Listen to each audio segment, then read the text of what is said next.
Yeah, well, we can definitely go ahead and get started. Just you've probably already welcomed everyone, but I'll just give a word of welcome really quickly too. If I haven't already met you, it's good to virtually see you here today. My name's Stephanie. I'm the director of Health at UNCG, and we're really excited to be in session 3 of our Food and Mood series with Amber. And Amber's going to tell you a little bit about herself and all the reasons that we asked her to talk to us about this topic. But if you were here last semester, um, we looked into the food addiction cycle and sugar cravings. And so this semester, we're going to go a little bit deeper with Amber and look at the link between gut health and the brain. And we're going to learn more about its impact on stress, sleep, hormones, and probably a lot of other things that I'm forgetting to mention. And then if you haven't seen those sessions that Amber did for us last semester, and she even did a few last spring, they're all on our YouTube channel, and I'll link that later. But I'm going to let Amber go ahead and get started. Thanks for being here. Great. Thank you. Thank you. So I am happy to be here. I love talking about the gut and the brain. That's kind of where I spend a lot of my free time, looking up different things. I am going to go ahead and start to screen share here. Get this going. Make sure I've clicked all the right boxes.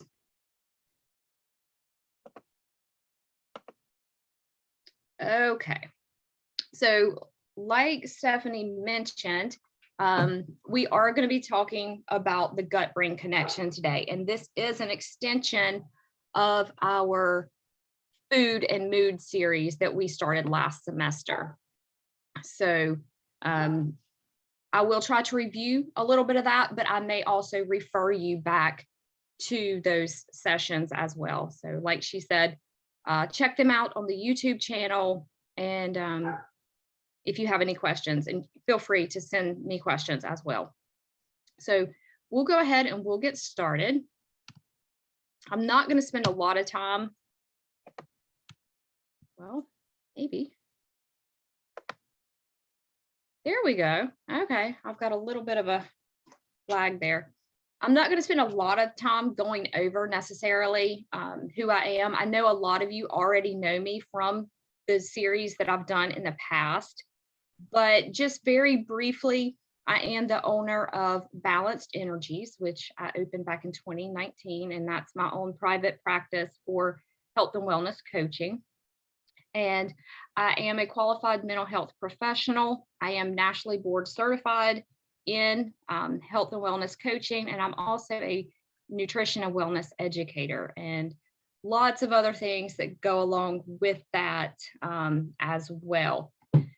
So I want to get started today by really looking at a few statistics to kind of help set that framework for why we're even looking at this.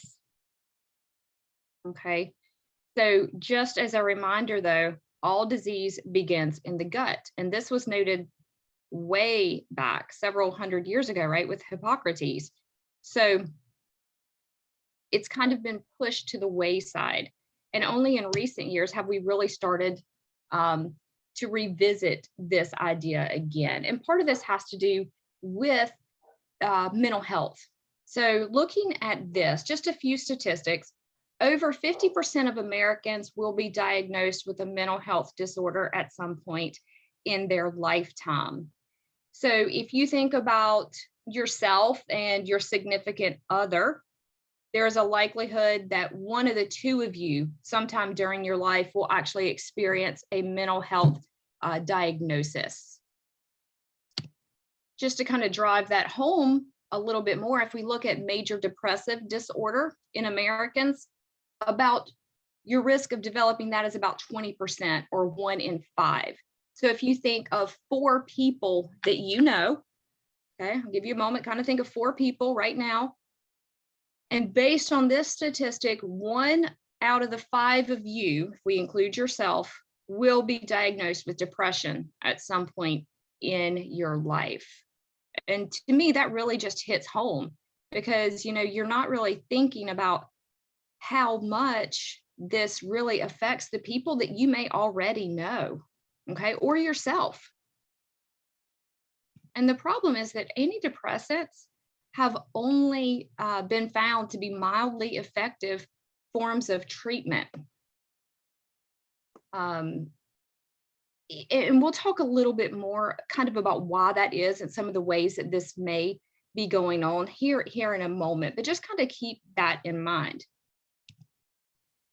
So we're going to look at this gut-brain connection, this gut-brain axis. And part of the reason why we're studying this, again, just continuing with a few statistics, is one, that depression is the leading cause of disability worldwide. In the US, it's second only behind heart disease. So just to give you a picture of really how devastating these mental health conditions can be. Again, antidepressants alone have a mixed efficacy rate. Only about 30% get effective results. I think it's about 33, it's about a third, okay? And of those, 40% relapse within 4 months. That's kind of a grim statistic when we look at how effective we want our main treatment to be. Approximately 20% of those depressed patients, remember there's a 20% likelihood of having depression, but then of those with depression, about 20% will be incapacitated or commit suicide, okay? And I will say here, this is actually an old slide. We don't use that language or try not to use that language currently. If you're interested in doing suicide prevention training, Steph is a QPR instructor, as am I. And I think it's being offered at some levels within the university system, but I also do it outside of here. So if you're interested in suicide prevention training and maybe why we've moved that language around suicide and changed it a little bit, definitely hit one of us up. But this really just highlights the ineffectiveness of our current treatments, okay? Evidence also suggests that most organic diseases have a psychological component.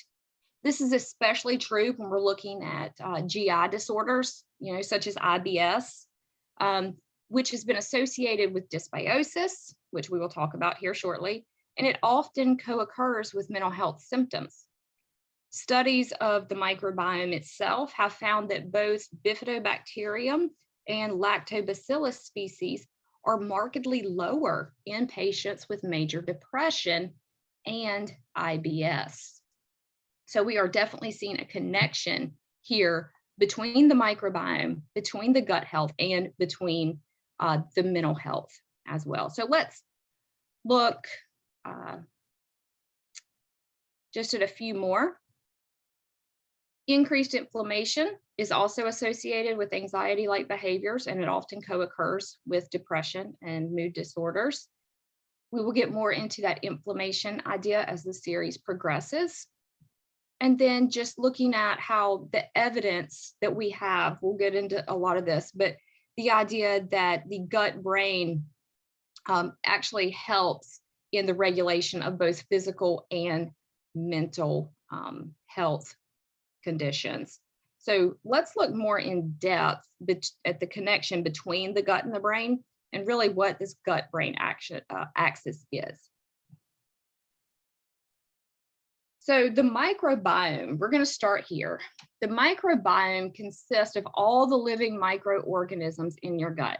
Okay, this is the bacteria, the viruses, the fungi, the protozoans. I mean, a lot of different microorganisms that live in the gut. You also have a microbiome on your skin, on your eye, but we're focusing on the gut microbiome just to make this clear. So the microbiome and the brain actually talk to each other via what is called the gut-brain axis. And that's that bidirectional communication. Okay, keep in mind that the microbiome and the health of the gut affects the synthesis of your neurotransmitters. And, we've heard for decades that really mental health, mental illness revolves around the idea of a neurotransmitter imbalance, right? That's why a lot of our antidepressants, that's what they target, is trying to put that balance of those neurotransmitters back in place. But like we've seen, that's not really working. And the idea here is even that the majority of those neurotransmitters are actually made in the gut. So something like 90 to 95% of serotonin is actually made in the gut. Okay, very small amounts when compared to what's in the brain, right? So most of it is in the gut. Dopamine, GABA even. Okay, that's where a lot of them are found. And the microbiome actually can help, those gut bacteria can help to actually create things like GABA. They can affect the synthesis and the pathways revolved around serotonin and dopamine. We'll actually look at a little bit of that serotonin pathway and how that gets made when we look at inflammation, for instance, because the amount of inflammation can impact that level of serotonin. And all of this has to do with those microbes within our gut, that microbiome. Okay. But these microbes actually then talk to the brain. Okay. There's that communication. And that's why, like last semester, we talked about how food cravings and why we crave those sugary, salty, high-fat foods. Okay. Those comfort foods are actually making you feel better because of this connection between that gut and the brain. And then just looking at different lifestyle factors, like the ones that you can see listed, can help to balance the communication between the gut and the brain. And these are often the ones that we have the most control over. So things like diet, weight, stress, sleep, exercise, toxins, what does all that look like, and how do they interplay? How are they interconnected? As we move through this, you're going to see that a lot of these are interconnected. And so we will come back to several different concepts as we move through. So looking a little bit more at this gut-brain axis, I've told you that it is the bidirectional communication between the gut and the brain. Now, while the exact mechanism of how this communication takes place has not been completely determined, a lot of scientists and doctors have noted that the vagus nerve is a main player. Okay. And you can think of the vagus nerve as being sort of like your own superhighway. It transmits information, messages, and signals back and forth between your gut and your brain. And it connects the brain from like the brainstem area all the way down to a lot of these major organs. So your gut, your heart, your lungs, a lot of these things that we do automatically are actually controlled by that autonomic nervous system, which the vagus nerve is a huge piece of. So about a year ago, we looked a little bit more in detail into the vagus nerve, and you can definitely go back and look over some of those, but we'll also review it a little bit when we get into next month's, when we look at stress. Okay. So that's one way, the vagus. But there are also several other pathways that have been proposed to be at play. So it's thought that certain hormones, different metabolic pathways, and signaling messengers can actually aid in this communication. So we're talking about things like those neurotransmitters, those short chain fatty acids, okay, lots of different neuroprotective types of chemicals, okay. So what impacts and modulates this gut-brain axis? Here's a few of the major players, okay? And you'll notice, like I said, that these overlap and they also influence one another. So trying to address any one of these will actually have an impact on several of those. So thinking about it as more of like, a cycle, which comes first, gut barrier dysfunction or stress? How do they interplay with one another? We're going to try to look into some of that, but keep in mind that we really don't know in terms of cause and effect. So thinking of it as a cycle where they impact one another may be more useful at this point.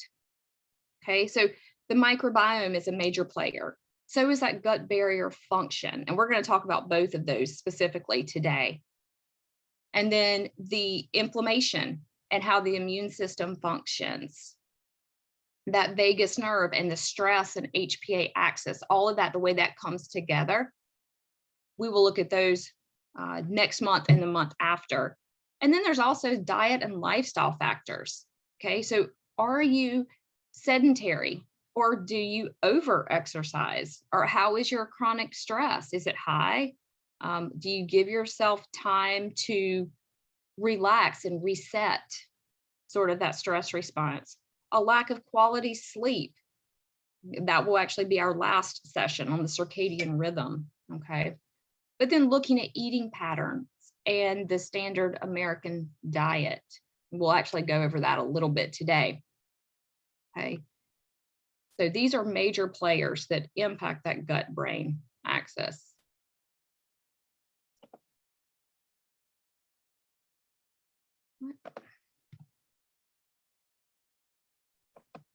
There we go. Okay.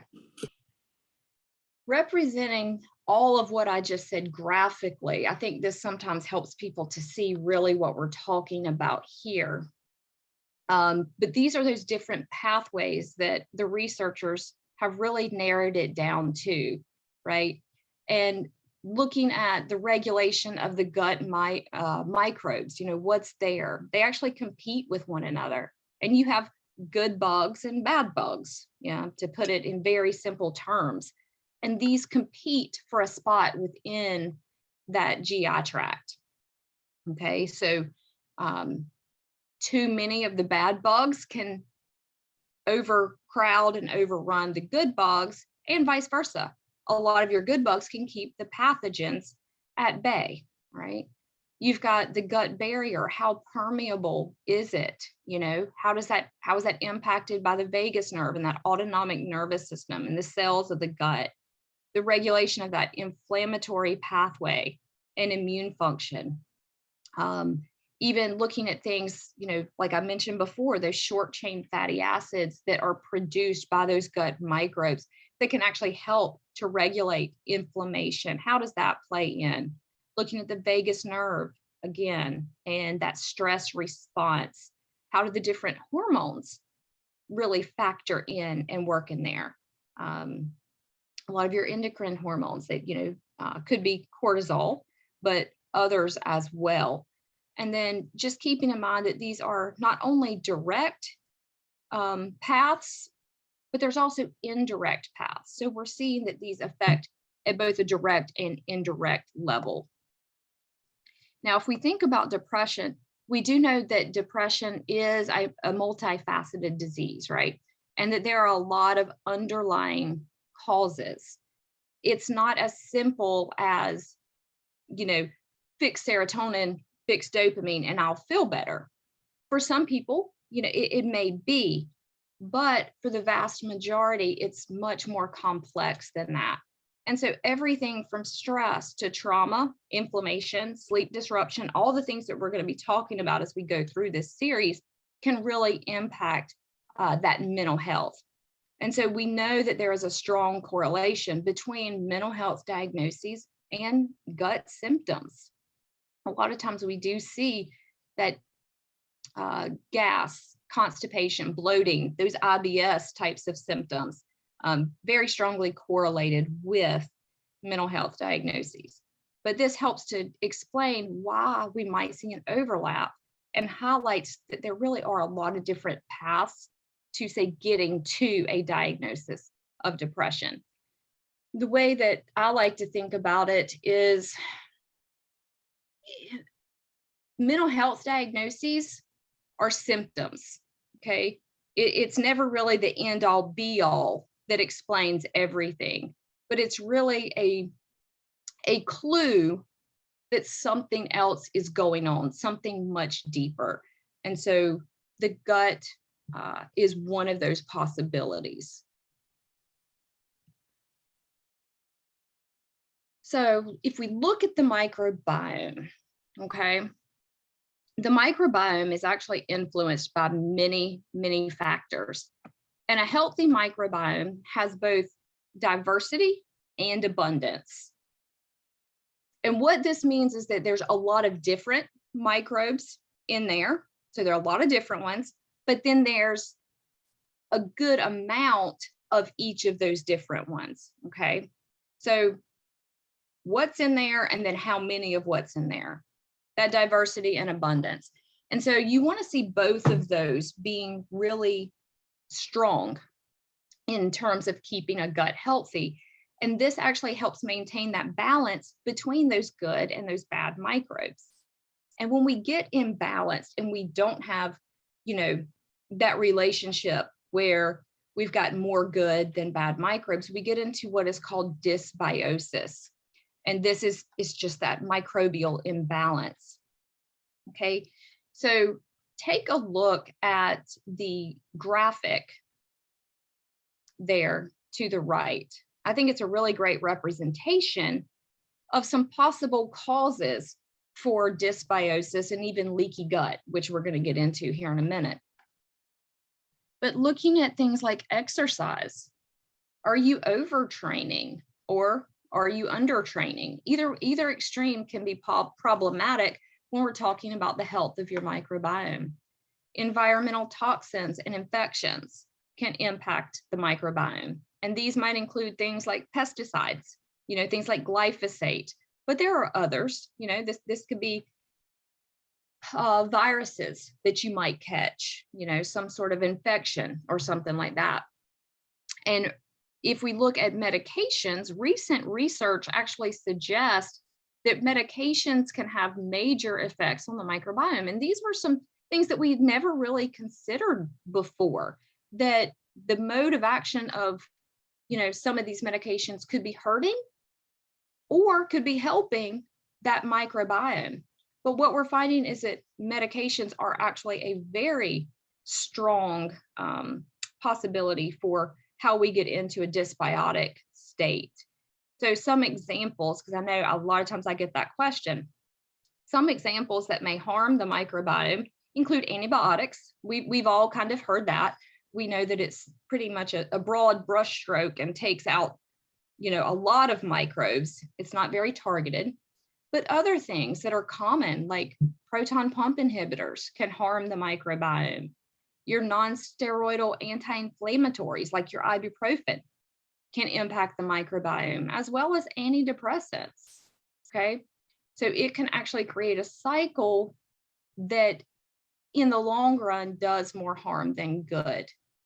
So other drugs, such as metformin, may work in part by actually improving that microbial composition.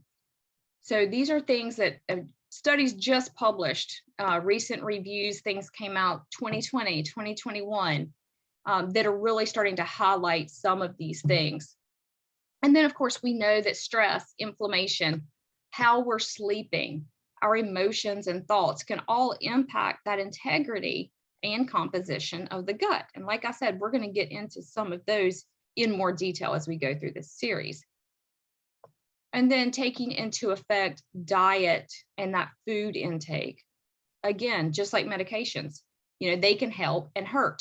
Diet can help and hurt the microbiome. So generally speaking, the standard American diet is very harmful to the microbiome, while a more anti-inflammatory type of Mediterranean eating pattern can be very beneficial. The idea here is that dysbiosis can really impair the functioning of that gut barrier, and it can impact a lot of the players in that gut-brain communication that we just looked at. Okay, so let's look at this gut barrier a little bit more. Okay, so you can think about this gut barrier as being, it is crucial for wellness. And it's often called leaky gut, just kind of commonly. More professionally in the scientific research, it's known as intestinal permeability or increased intestinal permeability. Okay, so that this disrupted gut barrier function has actually been implicated in a lot of several disease states recently. including autoimmune diseases, gastrointestinal diseases, and brain, those neuropsychiatric types of conditions. Okay. And what we're eventually getting into, and a lot of this has to do with that inflammation piece, but when we start to see leaky gut, then we get into this idea of leaky brain. Okay. And that's due to that systemic sort of inflammation that can be caused. So essentially, the more pathogens equals more toxins, more inflammation, and a greater risk of leaky gut and leaky brain. Okay. So getting into this idea of food and mood. And a number of diseases have been possibly linked to leaky gut. Okay, so research is still ongoing with this. Nothing is definitive, and even their researchers are saying we need more research. But what they're starting to see, just to give you an idea, are things like leaky gut may play a role in celiac disease or non-celiac gluten sensitivity, IBS, and IBD. Okay, so irritable bowel and inflammatory bowel diseases, Crohn's, ulcerative colitis, things of that nature, diabetes, both types, okay, fibromyalgia, chronic fatigue syndrome, even things like lupus have been proposed, hypothyroidism, okay, especially when you're getting into autoimmune hypothyroidism, Hashimoto's. Okay, different types and forms of arthritis, PCOS and hormone imbalances, and then going with the food and mood, depression, and anxiety. So a lot of these are starting to be linked, but like I said, more research is needed. So if we look at this idea of leaky gut, I want to give you sort of an analogy to think about this, right? Normally the gut is a pretty much sealed tube. You think about it like a water hose, okay? One entry, one exit. There's no holes for things to escape, okay? Now the gut does allow for permeability, and it is able to control when it wants things to escape and when it wants to stay tight. But with leaky gut, what you're really doing is you're losing that ability to control when that permeability occurs. So with leaky gut, you get a lot of permeability all the time, and your water hose becomes more like a soaker hose. So you can kind of imagine what that would look like as the water is leaking out of that soaker hose and going into the rest of the body, into circulation, up to the brain. Okay. It can be increased with things like dietary triggers. So things like gluten are a big trigger. Actually, gluten triggers leaky gut in everyone. The research says that happens in all humans. However, some people are actually able to repair that damage and close that back off, while others are not. And that's when we start getting into those disease states, when they can't repair that from the gluten. Okay, so just a little side note there. But stress, medication, we've talked about these in brief, right? Other lifestyle factors, all of these things can impact that leaky gut. That dysbiosis can lead to that leaky gut, right?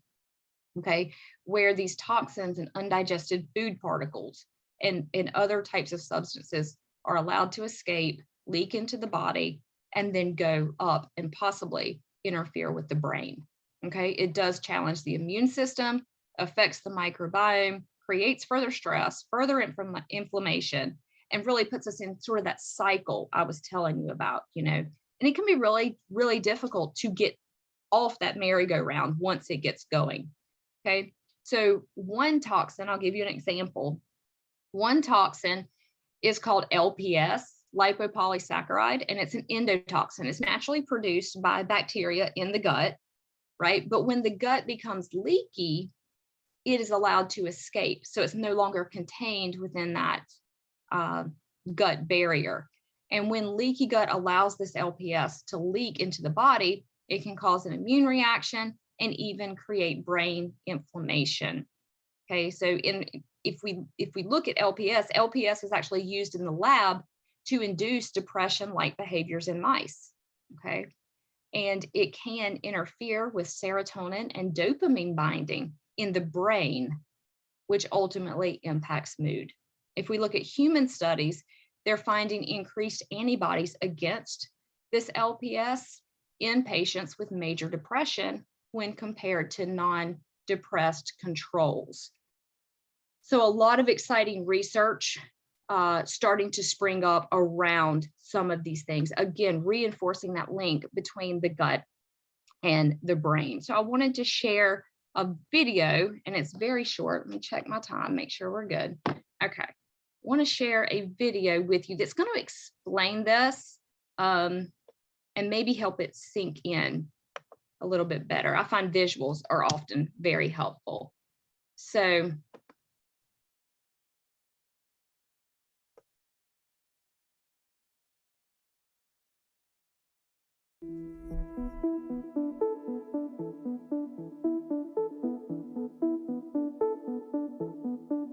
this is a full schematic of a healthy intestine. A healthy intestine should include abundant keystone bacteria, limited pathogens or potentially harmful strains, and strong physical barriers.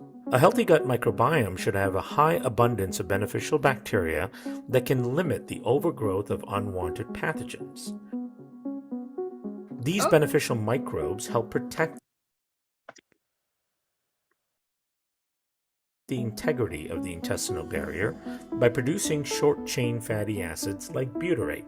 Butyrate and other metabolites help maintain a strong mucosal barrier that helps shield the intestinal cell lines from damaging toxins and pathogens. Additionally, butyrate can reduce intestinal inflammation and improve barrier function by maintaining the tight junctions that hold intestinal cells together. A disruption in this ecology, where beneficial microbes become outnumbered by potentially harmful bacteria, is called dysbiosis. Dysbiosis is driven by these main factors. As the microbial population becomes unbalanced, unwanted pathogens begin to degrade the mucosal barrier.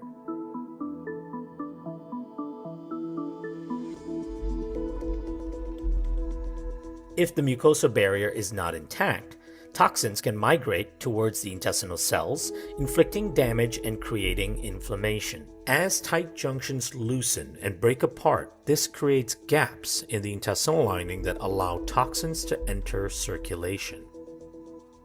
This migration of toxins from the intestines into circulation is called leaky gut.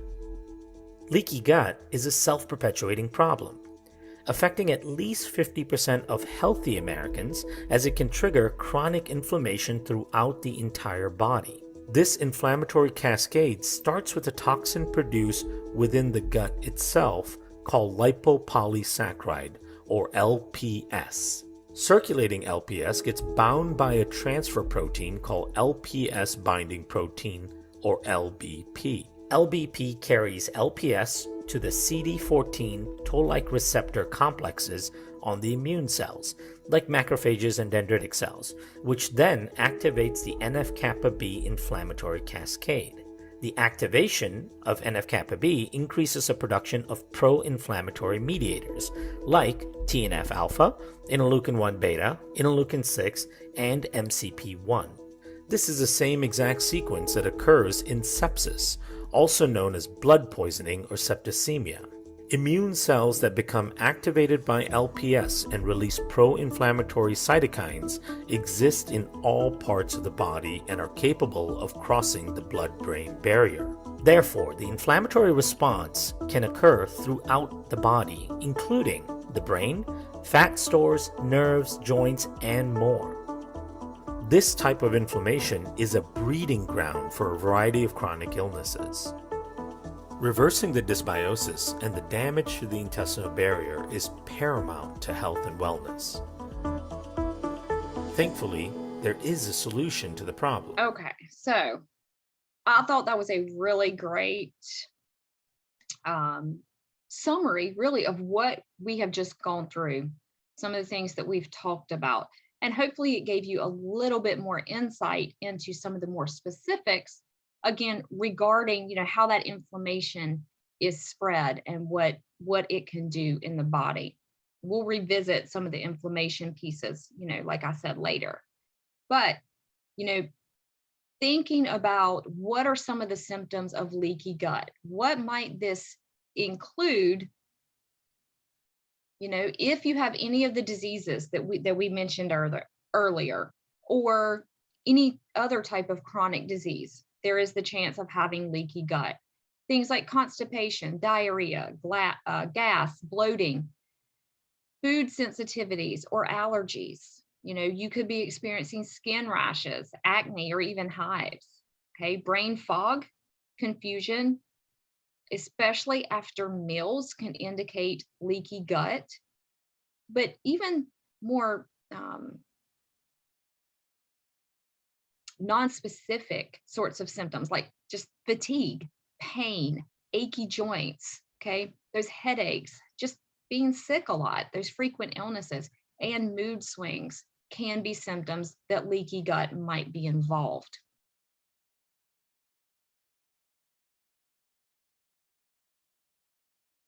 Okay, so if we're looking at this, what does diet really have to do with mental health? This is really what we're talking about. It's that gut-brain connection. But research does suggest that nutrients are needed to combat stress, trauma, inflammation, physical and mental health issues. They're also needed to repair and rebuild after substance use, to even help guard against relapse with some of these things. We'll get more into the specific nutrients, things like magnesium and your B vitamins. It's not just one of them, there's a lot of them. Your B vitamins, your vitamin D, your omega 3s, okay? We'll get a lot more into that as we go into the next couple of sessions. So stick with me, we're getting there, setting the stage today, okay? And just highlighting that the idea that the standard American diet is highly inflammatory and does not provide these needed nutrients in sufficient quantities. So again, certain foods contain more nutrients than others. And a lot of those nutrients are found to actually be in lower levels in those with depression. So again, we will hit on those as we move into the stress and inflammation sections. And then getting into, again, this anti-inflammatory eating pattern has shown to be beneficial in treating a lot of different conditions, including mental health, okay, and even gut health types of things. So if we look more specifically at this standard American diet, and we talked about this a little bit when we got into the food cravings and the food addiction cycle. We looked at this last semester. So just a reminder really is that the standard American diet is characterized by that high fat, that high sugar, and that high salty types of food, those high foods that often drive those food cravings and food addiction types of cycles. But a lot of times they are overly refined, overly processed. We eat them on the go. It's out of convenience, a lot of fast food kinds of things, but because we're busy people, right? But what we're really lacking, that it has its payoffs, convenience and time saving and this and that, but we end up losing this idea of the whole foods, so we don't see as much fruits and vegetables and whole grains being eaten when we're eating that standard American diet. Okay, not to mention you have a lot of pesticides and toxins that are present in these foods. And it can be loaded with inflammatory fats, such as this omega-6 fats. And the standard American diet is actually, it's been suggested that in terms of omega-6 to omega-3 ratios, where ideal might be 1-to-1 or 3-to-1 even, omega-3s to omega-6s, omega-6s to omega-3s. In the standard American diet, that ratio is said to be between 20-to-1 and 25-to-1. So the omega-6s are far outnumbering those omega-3s, and this can create that sort of inflammatory sort of situation, okay? Not to mention, you've got in those processed goods, trans fats, which we think of as being one of the worst types of fats. A lot of that shows up in those processed baked goods, those cookies, cake mixes, donuts, all those things that we like that make us feel good. And just because, like with trans fats, just because the label is marked 0, it's a little misleading. Doesn't necessarily mean it's 0. They can actually have up to a half a gram, as long as they have less than half a gram of trans fats in there, they can label that legally as none. So just thinking about some of those things and how that might impact. If we look at other potentially harmful foods within this gut-brain axis, in terms of mental health, gluten, okay, I've talked about that, but possibly other grains. Grains for some people can be inflammatory. So, again, we'll talk about inflammation later, but in terms of gluten and mental health, people with a diagnosis of schizophrenia actually have a higher rate of celiac than the general population. So, not really sure why this is, but, having that alteration in that microbiome would be a possibility. Dairy for some people, again, these are for some people. All of this is very individualized, but gluten and dairy actually act as endogenous opioids in the body because it's caseinomorph and glutenomorph, and they bind to our opioid receptors within our brain. Okay, that's why a lot of times we're addicted to those kinds of foods. They make us feel good, right? But they can be damaging for some people. Lectins, those are those plant compounds that protect the plants. Okay, sometimes they don't agree with us. You've got your refined, processed, fried foods, all that standard American diet kind of stuff. Sugar, artificial sweeteners, obviously, are going to be in that list. And then those trans fats and vegetable oils that I just mentioned, right? So what do we eat? Well, what do we eat? If we're looking at some beneficial foods, we really need to start looking at increasing our intake of fruits and vegetables. Okay, so you want to eat the rainbow. Eating the rainbow gives you a healthy tummy, just like Mr. Care Bear there. Okay, lean or clean proteins, healthy fats, fiber, probiotics and prebiotic types of foods, and even looking at, those psychobiotics. Psychobiotics are a particular type of probiotic. So if we look at these probiotics and prebiotics and psychobiotics in more detail, when we're talking about probiotics, we're actually talking about those live microorganisms. And they can be in the form of a dietary supplement. A lot of times that's what we think about, but it can also be food products, okay? And to be considered a probiotic, they have to occur in adequate amounts that will actually confer a health benefit. Okay, so common examples are your lactobacillus, your bifidobacterium, your bacillus species, which is more of a spore-based kind of organism, and then Saccharomyces boulardii, which is a beneficial type of yeast. So psychobiotics then are those probiotics, but the health benefits that they confer on the host are related to that mental health specifically. Okay. So if we look at probiotic and prebiotic foods, what we're really looking at is probiotics are those microorganisms themselves, right? Prebiotics are their food. So you can think about it like that. And that the probiotic foods will actually help to increase the diversity of the gut, but the prebiotic foods help to increase the abundance because they're helping those probiotics grow. Okay, so if you look at things like yogurt, tempeh, natto, miso, kimchi, okay, it sounds like I just went into a whole different language and culture. Okay, a lot of these products aren't really standard American types of foods.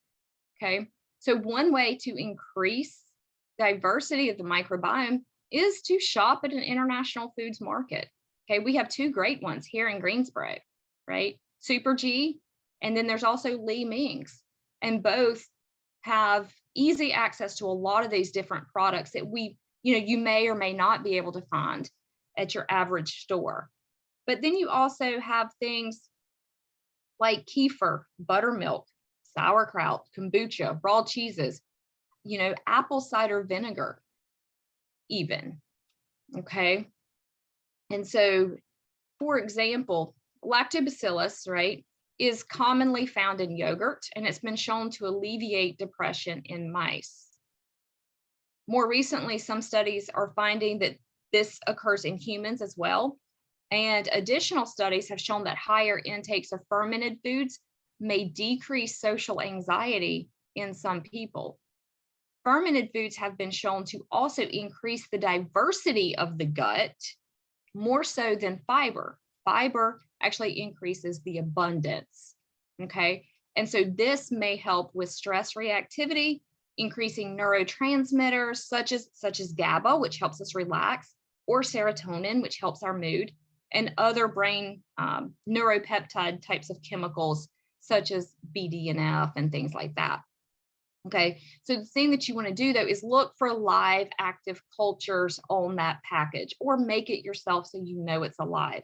These are very heat sensitive organisms, and so a lot of food processing practices will kill them. So you want to look for that live and active culture. And then in terms of the prebiotics, looking at things like where you can get these naturally: beans, legumes, berries, bananas, a lot of bees there, right?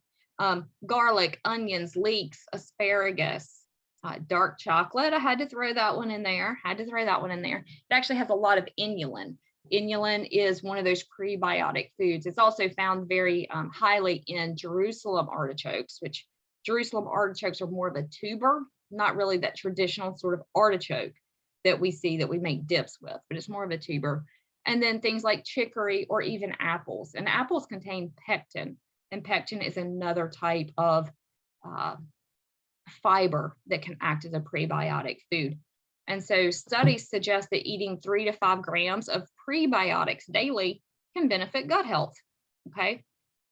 Fiber and prebiotics promote the production of those short chain fatty acids, which can help with the gut and brain health by increasing that inflammation. And pretty much if you eat the recommended amount of fiber daily, you will be getting that 3 to 5 grams.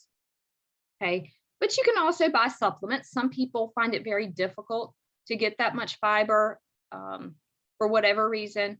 So you can also buy supplements. And numerous studies have actually tested these, and more are coming out, as we speak. This is a hot area. So just to kind of highlight a couple of the things that you may find beneficial. I know there's a lot here, more than we could ever read together, but certain probiotics such as lactobacillus rhamnosus may enhance GABA, help with stress. Bifidobacterium longum, or B. infantis, a lot of people know it as that, may reduce cortisol, okay, help with stress. They may boost tryptophan availability, okay, to help with anxiety and depression. And that one, they even lower cholesterol. Bifidobacterium bifidum can inhibit harmful bacteria and help produce vitamins. Okay, so talking about that binding competition. So it promotes that good microbe binding.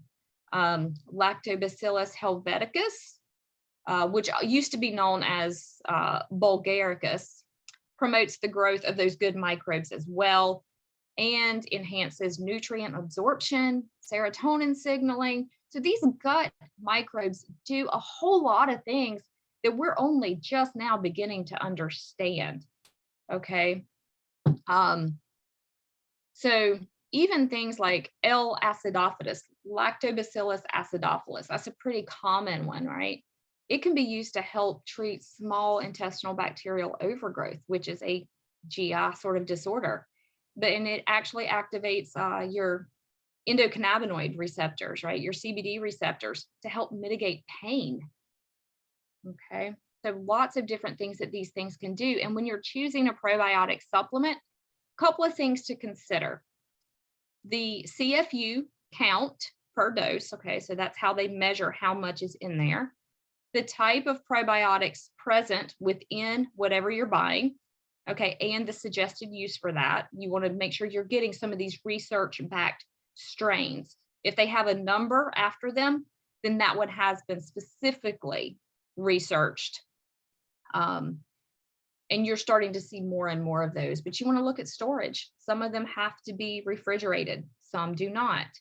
You know, is it a reputable manufacturer? Are there quality seals on the package that help indicate, you know, that this is a good product? Looking at the expiration date, okay, because they're only guaranteed to have a certain count until the expiration date.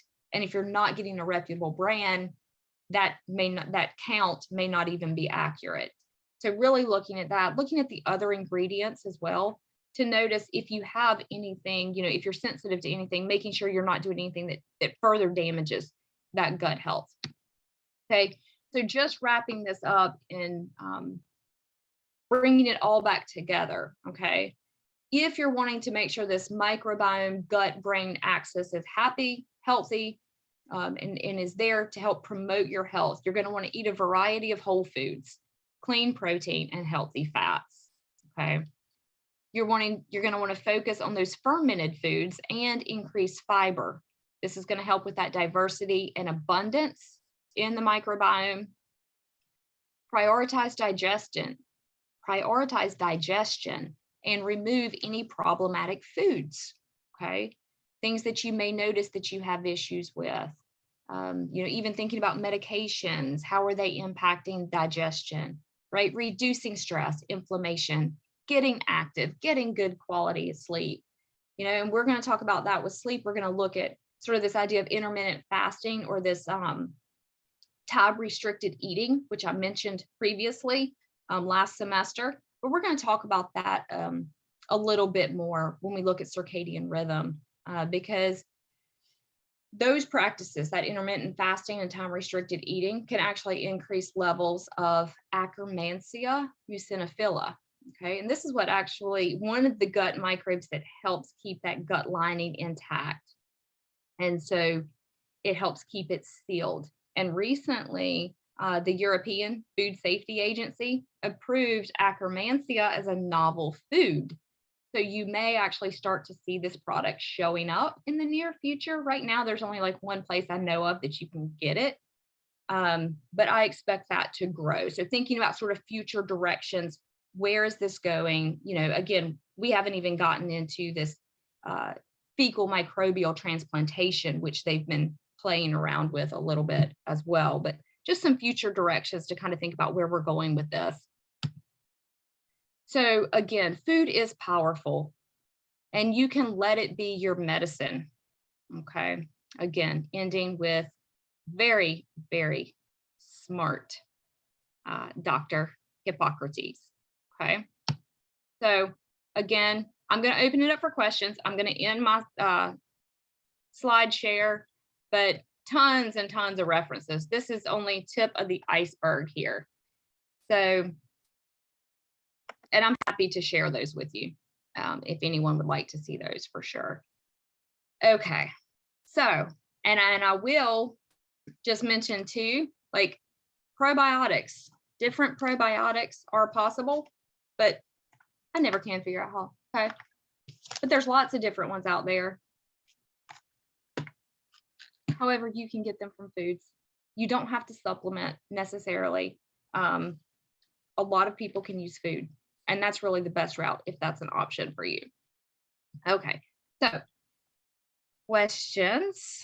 Now that I have all this screen share back and I can kind of see what Amber, I had a few questions come through in the private chat while you were presenting. One of the, and first of all, thank you. That was great. That was a lot of information. We'll be sending out the recording, and Amber always supplements with some written resources too. And so that will definitely help a brain like mine to process everything that we just heard. But just a couple questions in the few minutes we have left. Someone had asked, and you talked about this in one of your slides, but sort of where to start. Like you mentioned the Mediterranean diet, and then you gave us like a list of different types of foods that help. But and maybe this is different for everyone. I'm sure to an extent it is. But if there's a certain type of food or foods to begin with, in terms of changing that gut microbiome, where do we start? It is individual, and we are going to get more into it as we go through. But starting to, work on limiting sugar, that's a big problem for a lot of us. But limiting the sugars, buying fresh produce, fruits, vegetables, increasing that. Even frozen works well, but just increasing those whole types of food products. Try to get those in. Make it a game. The kids always liked when my kids were younger, they would always like to try new things, which is kind of odd for children, but we turned it into a game. How many could they get into a week? Could they come home and try something new? And so a lot of sibling competition with that, but increasing those fruits and vegetables, trying to increase ferments. Like I said, new research coming out talking about how that really, really increases the diversity of the gut. Okay, so all of that works if we're talking about food. But one of the major players here is also stress. So can you do things if you are chronically stressed? Chances are it is impacting your gut in some way. Are there things that you can do to bring down that level of stress in your life? Can you take a 5-minute break throughout the day and just reconnect to the moment, reconnect to yourself, take a few deep breaths, So everyone is going to be different. Some people want to start with food because gut, brain, food, mood. A lot of people think food, right? But sometimes that's just not practical. It's a lot harder. It takes a lot more time. People, maybe don't like these kinds of foods. So in the meantime, if that's not an option, look at stress. Look at sleep. Sleep's a big disruptor too. Are you getting some? Are you not? Because we know from last semester that drives those food cravings, right? And a lot of times it's those foods that we don't want that actually we're craving. Okay, so I like that idea of the. It. No, I like the idea of making it a game. I mean, even for people who are like me that are not a child anymore, it's kind of makes it fun. It also makes me think we have a great relationship, as you know, with our nutrition department and our dietetic interns, and we like to do things in the food lab with them. And so that's something I kind of wrote down to put on my list of, maybe using some of these foods per your recommendation and the intern's recommendation to have a time maybe in the spring where our employees could come by and try some of these foods. It's fun to kind of try things before you buy them and learn a little bit more about them in the food lab. So that's a really great idea. The other question I had was about the length of time. Someone asked, is there a certain length of time that it takes to heal the gut or to see or feel changes? Again, it's going to be very individual. It really is. And it also depends on how many of those factors you have that are really impacting the gut. How severe is the damage? I know some of the protocols that I've worked through in the past to help heal the gut have been, 3 or 6 months, of sustained sort of implementation of these things. Other people say, hey, look, I swapped out a few of these foods, added this in, tried this, and within a week or two, they're noticing a difference. So, it is very individual, unfortunately, and that's what's so frustrating about all of this is it's really hard to say, start here, here's the exact recipe, go with it, and you'll be golden. And that's really where, sometimes working with a health coach, like through Healthy UNCG or the health coaching program is really good because that health coach can help you figure out which area to tackle first, to get those maximum results. So, a few weeks to a few months, longer, just depends. And would you suggest maybe tracking or just jotting down kind of your mood or your symptoms, or I don't know what the word is here, but as you make these changes, so maybe one could see that pattern of change and length of time? Absolutely. Absolutely. I track everything. I've tracked my intake for well over 8 years now. It is not going to take you that long. I have a lot of different things going on, but I still track, even though sometimes I don't need it. Tracking your mood, tracking things like how well you slept, tracking the different foods, your intake, right? So that you can notice, how did you feel after you ate a food? Did you notice that you maybe had brain fog, you couldn't think clearly? Or did you feel fatigued? Those sorts of things can be indicators. But yeah, tracking is a very, very useful tool in helping you to narrow down what might be causing it. Even tracking your stress level. Did you have symptoms? Today was really stressful. Today wasn't stressful. How did my symptoms look in terms of, did I have more stomach upset, more brain fog? Really starting to tie some of those major players we talked about. Tracking those can really help to tie that together. So yeah, that's a great idea. I know we're just a little over time. Amber's always great about hanging on a little longer in case anyone has questions. Are there other questions there that you are welcome to put them in the chat, or you're unmute yourself if you have other questions for Amber?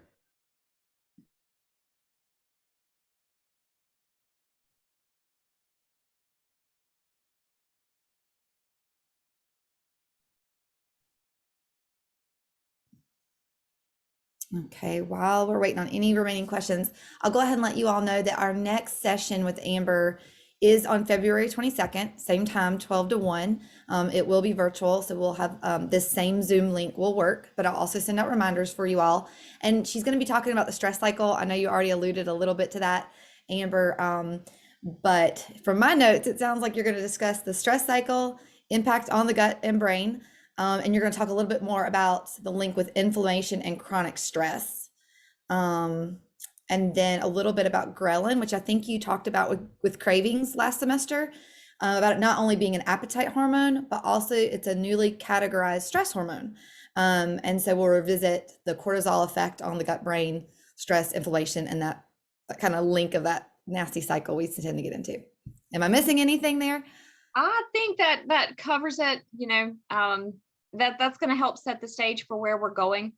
Inflammation, stress, inflammation go together. It can impact the circadian rhythm. So all this is kind of, again, we're moving in a progressive state. And what I'm hoping is that, since part of this will be review with stress, give you a few new information, a little bit of new tidbits, but then move into, okay, so again, let's go back and look at some of these practical strategies to really get down to lessen that stress. What are some things that we can do that are quick, that are easy, that we could do throughout the day, but then also some long-term types of things. We'll mention those briefly, but maybe doing a couple of demonstrations even next time, so you can really get a feel for some of those. Well, as always, we appreciate your time. I appreciate everybody who spent time with us today. I put Amber's contact information in the chat, but you'll also get it in the follow-up email that I'll send. So you can always reach out to her if you have questions later, or that you're not comfortable sharing here. And we hope to see you back at our next session on the 22nd. So thanks, everybody. And thank you, Amber. Thank you.